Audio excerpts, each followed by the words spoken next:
अस्सलाम वालेकुम वीवर्स। आज हम डिस्कस करेंगे पाकिस्तान की शिकस्त के किरदार को। आप हमारी वीडियो आखिर तक देखें तो आपको मालूम होगा कि कौन सा किरदार पाकिस्तान की शिकस्त में अहम रहा है। आप हमारा यूट्यूब चैनल सब्सक्राइब करें और शेयर करें, कमेंट करें।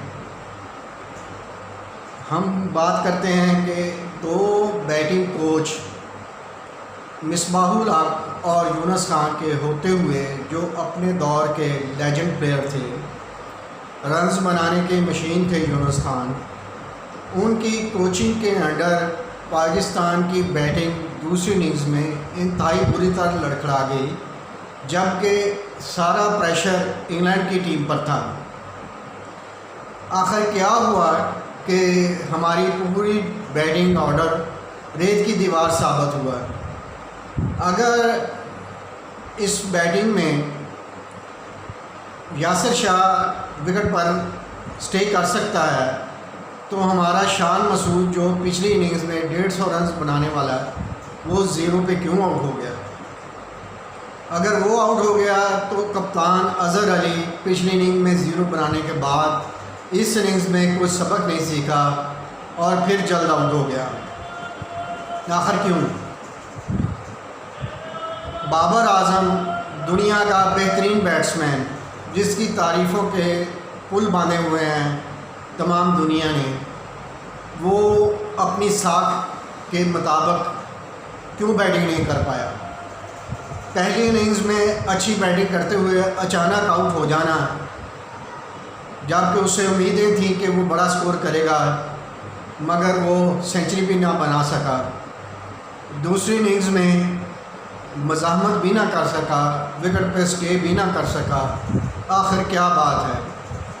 असद शफीक, जो हमारे टेस्ट प्लेयर में सबसे अहम बैट्समैन हैं, वो दोनों इनिंग्स में नाकाम क्यों हो गए? ये अहम सवाल हैं जो क्रिकेट के शौकीन क्रिकेट बोर्ड और इंतज़ामिया से पूछ रहे हैं। इनका जवाब चाहिए। आखिर क्या बात है? ये दो बैटिंग कोच किस मर्ज़ की दुआ है, या इन दो बैटिंग कोच के अगेंस्ट पाकिस्तान की इंतज़ामिया में या प्लेयरों में साजिश हो रही है कि ये फॉरेनर कोच के लिए ख्वाहिशमंद हैं।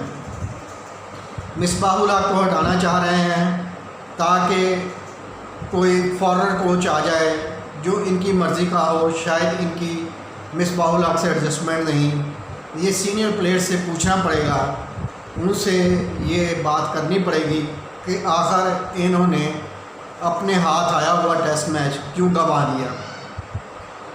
हमें इनकी परफॉर्मेंस पे बहुत बड़ा सवालिया निशान है, और ख़ास तौर पे इनके मिसबाहुल हक के और यूनुस खान के मशवरों के बावजूद हमारी बैटिंग जो है वो क्यों दूसरी इनिंग्स में इंग्लैंड के अंडर प्रेशर होते हुए, और इनके हौसले बुलंद थे पाकिस्तानी बैटिंग के, वो क्यों ऐसे गिर रहे थे, विकेटें गिरा रहे थे जैसे उन्हें बैटिंग ही नहीं आ रही।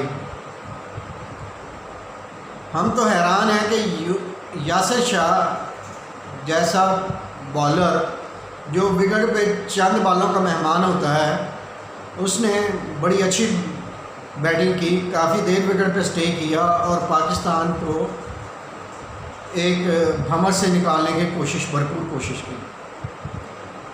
क्या ये अपनी बैटिंग के मुताबिक परफॉर्म नहीं कर सकते थे? आखिर इनको अज़हर अली को नाकाम कप्तानी बार बार दी जा रही है। कप्तानी, वो नाकाम कप्तान हैं, पहले भी नाकाम कप्तान थे, अब भी नाकामी कप्तान हैं। उनकी अपनी परफॉर्मेंस कप्तान बनते बिल्कुल ज़ीरो के करीब चले जाती है। पिछली 10-12 इनिंग्स का एवरेज निकालें तो 7-8 रन की एवरेज बनती है। आखिर फिर इन्हें क्यों चांस दिया जा रहा है बार बार?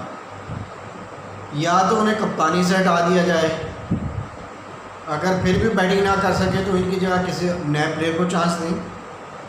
आखिर कब तक हम इंतज़ार करेंगे अज़हर अली की नाकामियों का?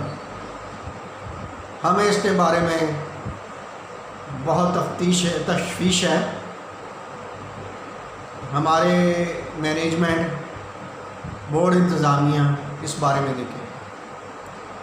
शादाब खान जो कि वनडे और 2020 का बेहतरीन बॉलर है, वो टेस्ट में नाकाम है, ये सबको मालूम है। आखिर उसे चांस फिर क्यों दिया गया? बिलाल आसफ जिसकी कारकर्दगी बेहतर से बेहतर हो रही है, उन्हें गाइड किया जाए तो शायद वो अच्छी परफॉर्मेंस देने के काबिल हो जाए। दूसरा, वो ऑफ ब्रेक बॉलर है। हमारी टीम में ऑफ ब्रेक बॉलर कोई भी नहीं। वेस्ट इंडीज़ के पास ऑफ ब्रेक बॉलर इतनी अच्छी क्वालिटी के नहीं थे, मगर इंग्लैंड के प्लेयर फिर भी उन्होंने आउट किए। अगर हमारे पास ऑफ ब्रेक बॉलर होता तो शायद इससे ज़्यादा हम अच्छी परफॉर्मेंस दे पाते। अब देखना ये है कि अज़हर अली को फ़ारग किया जाए और फवाद आलम को चांस दिया जाए। क्या ये बोझ कराची है कि फवाद आलम को चांस नहीं देना, अज़हर अली को नाकाम बार बार चांस मिलता रहे और पाकिस्तान यूँ ही शिकस्तों से हमकिनार होता रहे? हमारी टीम इतनी नाकाम टीम नहीं है, इतने बुरे प्लेयर नहीं हैं कि हम टेस्ट क्रिकेट में इतने डाउन हों। ये सिर्फ हमारी मैनेजमेंट की खामियां हैं, इन्हें इस पर सोचना पड़ेगा कि हम इससे बेहतर परफॉर्म करने के लिए और क्या कर सकते हैं। अब देखना ये है कि शहीन शाह अफरीदी जो बहुत अच्छी बॉलिंग करवाते हैं, शुरू में अच्छी बॉलिंग करवाते हैं, मगर उन्हें गाइड नहीं प्रॉपर किया जा रहा कि उनसे भी तो बोझ नहीं है कि टेस्ट के लिए शहीन शाह अफरीदी को बाहर करके किसी और प्लेयर को खिलाना मकसूद हो। उनको गाइड किया जाए, उसे इससे बेहतर बॉलिंग जो है करवाई जा सकती है। हाँ, उन्होंने पहली इनिंग्स में इतनी अच्छी बॉलिंग करवाई, दूसरी इनिंग्स में वो ऐसे नज़र आए जैसे वो एक आम बॉलर हो। उन पे कोई मेहनत नहीं, उनको कोई गाइडेंस नहीं दी जा रही। ये भी गौरतलब बात है। आखिर वकार यूनुस जो पिछले टेन्योर में भी नाकाम रहे थे, अब बॉलिंग कोच होने के साथ वो हमारे नए बॉलरों को ज़ाया तो नहीं कर रहे अपनी नाकाम पॉलिसियों की वजह से। ये बड़े अहम सवालात हैं, इन पर क्रिकेट बोर्ड की नज़र होनी चाहिए। अब ये सोचा जा रहा है कि कहीं इंतज़ामिया जो है उसमें कुछ साजिश तो नहीं कि लाजमी हमने बैरून मुल्क से ही कोच मंगवाना है, उसके लिए मिसबाहुल हक को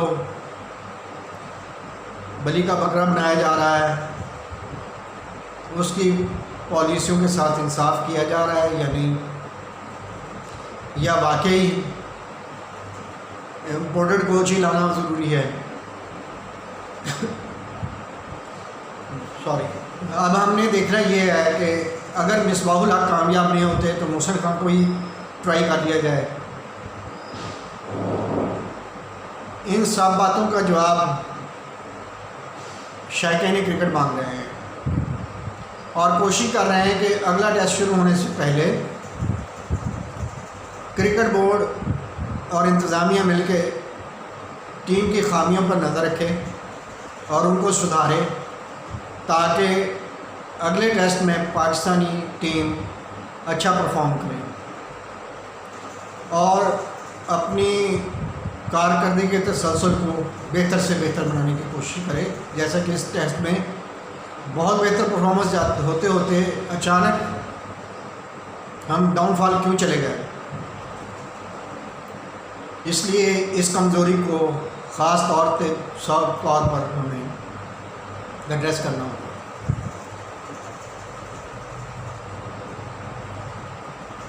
इस बात के साथ हम उम्मीद करते हैं कि अगले टेस्ट के लिए बेहतर से बेहतर टीम बनाई